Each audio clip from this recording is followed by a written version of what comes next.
Déjeme saludar al querido Rafael Barajas, el Fisgón, quien lleva las riendas del Instituto Nacional de Formación Política de Morena, uno de los grandes caricaturistas de México y una de las voces importantes para entender de qué va esta cuarta transformación. Hoy programa de lujo después de ver y escuchar al querido Epigmenio Ibarra, ahora el querido Fisgón. ¿Cómo estás, Rafa? Te saludo con mucho gusto. Pues yo también te saludo con mucho gusto y muy agradecido por estar en este espacio, por tu invitación y por supuesto, de entrada quiero mostrar mi rechazo, expresar mi rechazo y mi repudio, pues a las expresiones, a las amenazas que han recibido Lili Téllez y tú. Es decir, a mí me parece que esto es inaceptable y cualquier forma de amenaza, de manejo de violencia física es absolutamente inaceptable en cualquier terreno, ¿no? Así es, por eso ojalá que desde la oposición también le bajen 5 rayitas. Oye, atacan al presidente con un odio. Oye, Ferriz diciendo que se practica brujería en Palacio Nacional. Hoy el presidente dijo, pues yo ese día a esa hora estaba bien dormidito, burlándose de Ferriz. Y Ferriz no es el único, mi querido Rafa.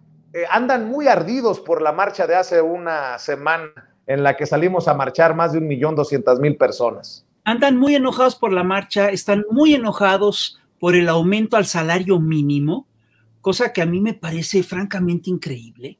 Congelaron el salario durante 37 años, el salario mínimo durante 37 años. Son millones los mexicanos que viven con un salario mínimo, ¿no? Y eso no les molestó, no les pareció que estuviera mal. Y ahorita, cuando empieza a subir el salario, ¿no? Ahora resulta que están indignadísimos por el alza salarial. Digo, es decir, se calcula, hoy la jornada publica, que 18,300 millones de personas ganan el salario mínimo. Tú me dirás si esta medida no era importante. Tú me dirás si esta medida no beneficia realmente a un porcentaje altísimo de la población. 18,000 millones, multiplícalo, pongamos que cada uno de estos personajes sea jefe de familia, multiplícalo por 4. Son casi 60 millones de gentes que viven con un salario mínimo. Por supuesto, esta alza, por supuesto que beneficia a millones de personas. Y lo más importante, es decir, se está rompiendo claramente con una lógica que permeó durante décadas. El salario mínimo pasó de 88 a 207 pesos diarios. Es decir, perdón, se más que duplicó, ¿no? Es decir, y yo sí creo que México, a pesar de esta alza salarial, como bien dijo Andrés Manuel López Obrador, sigue estando entre los grupos que menos salario mínimo pagan en todo el planeta. Y aquí lo que hemos estado viendo es una cosa increíble. Hemos visto incluso a Sergio Sarmiento, por ejemplo, argumentar en contra del hecho de que existan los salarios mínimos, cuando esta fue una demanda pues que viene del siglo XIX. Esta fue una demanda que estuvo en el programa del Partido Liberal Mexicano de 1906. Es una demanda que se incorporó a la Constitución de 1917. Es una demanda muy sentida, que hay un salario mínimo suficiente. Y aquí el tema de fondo tiene que ver con esta vieja máxima que establecía que la verdadera riqueza y la verdadera pobreza, es decir, la verdadera desigualdad, tiene que ver con el hecho de que no haya nadie lo suficientemente rico como para poder comprar a los demás, ni haya alguien lo suficientemente pobre como para tener que venderse a los demás.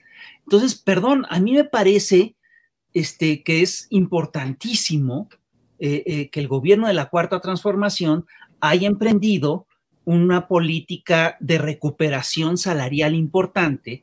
Y regresando a la otra cosa que planteabas, me parece importantísimo que la Cuarta Transformación haya vuelto a tomar las calles, que ese era siempre su espacio natural. Y es decir, las calles habían sido el espacio natural de la oposición por una razón muy sencilla. las élites copaban, pues por supuesto que el espacio económico, las zonas de poder de expresión y de poder económico, las zonas de expresión y de poder político, incluso una parte muy importante de la academia. Entonces lo que le quedaba a la oposición pues eran las calles, era tomar las calles.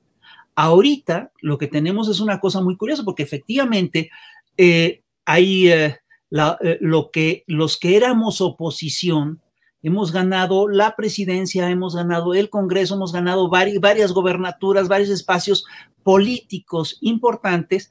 Por supuesto que no tenemos todos los espacios del poder económico, no tenemos ni siquiera el poder mediático, ¿no? Es decir, todavía este sector de la opinión pública se expresa mayoritariamente a través de pues, bloggers, youtubers, a través de Twitter, a través de alguno que otro periódico como La Jornada, alguna que otra revista como El Chamuco, alguno que otro espacio como El Chamuco TV, etcétera, pero es un hecho que ni siquiera en la televisión oficial esta corriente de opinión que es mayoritaria en el país tiene un espacio importante de expresión, vamos, ni siquiera en los medios oficiales. Entonces, bueno, me parece importantísimo que la Cuarta Transformación haya vuelto a tomar las calles. Y esto tiene que decir, es chistoso porque la oposición te decía, manejaba la idea de que no, esto es una marcha de la venganza, se están vengando de nosotros porque salimos y nos organizamos. No hay ninguna venganza. No tenemos ánimas ni ganas de vengarnos de absolutamente nadie. Lo único que no queremos es dejarle las calles a la derecha en este país.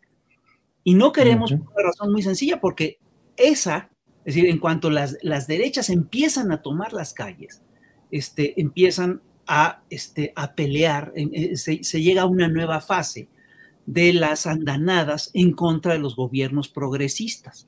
Esto lo vimos en toda América Latina. Es decir, en un principio, las derechas, cuando llegan los gobiernos progresistas, se expresan, toman las calles de manera muy artificial. En Bolivia existían lo que llamaban las manifestaciones de cordel, que es que unos señores compraban en una tienda, en una ferretería, una cuerda, se paraban uno en un lado de la calle, el otro en el otro, y cerraban la calle con la cuerda.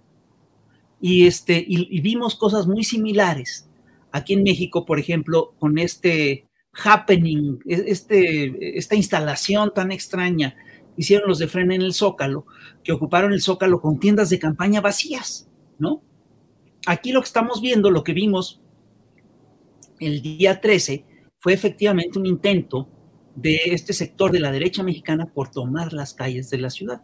Y bueno, lo que vimos es una marcha, además fue una marcha, hay que decirlo, que fue convocada a partir de mentiras, porque les dijeron a los que marcharon que se quería desaparecer al INE, y eso no era cierto. Les dijeron a los que marchaban que esa era una marcha por la democracia. Claro. Esto no era cierto. Quien convocaba la marcha eran todos los grandes defraudadores electorales de las últimas décadas. Es una cosa impresionante. Y fue efectivamente una marcha en la que vimos mucho enojo. Pero es muy curioso, porque yo lo que percibí es un enojo de un sector de las élites y un sector de la opinión pública que se sienten desplazados, que se siente desplazado. Entonces, oye, precisamente en ese tema,